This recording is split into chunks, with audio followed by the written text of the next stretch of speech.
Asevario Comp N. O gamă de stații de epurare a apelor uzate concepută pentru tratarea apelor reziduale provenite de la clădiri rezidențiale, hoteluri, pensiuni, clădiri de birouri, sedii de firme.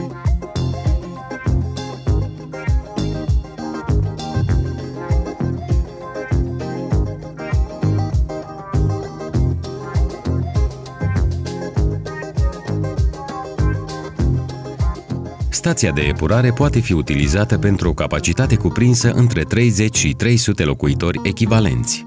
Conceptul tehnologic al acestor stații de epurare se bazează pe o funcționare stabilă și fiabilă, cu un minim consum de energie și timp necesar pentru exploatare.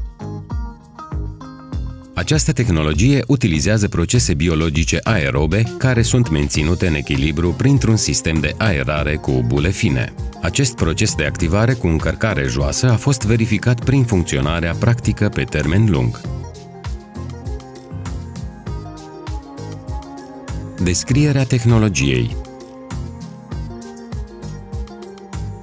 Apa uzată curge în compartimentul de sedimentare a stației de epurare, unde reziduurile mecanice, plutitoare și sedimentabile sunt reținute, apoi supuse descompunerii anaerobe. Din decantorul primar, apele reziduale pretratate mecanic curg în compartimentul de activare printr-un preaplin. Compartimentul de activare este utilizat pentru epurarea biologică a apelor uzate. În partea sa inferioară, acest spațiu este dotat cu un sistem de aerare cu bule fine, alimentat cu aer prin intermediul unei suflante și, eventual, cu un suport de biomasă pentru a îmbunătăți stabilitatea procesului la o încărcare redusă sau la o eventuală supraîncărcare. Amestecul activat curge apoi în decantorul secundar vertical, în care sunt separate nămolul activat și apa epurată. Nămolul activ separat aici este recirculat în procesul de activare prin intermediul unei pompe airlift, iar nămolul în exces stabilizat aerob este evacuat în compartimentul de stocare a nămolului.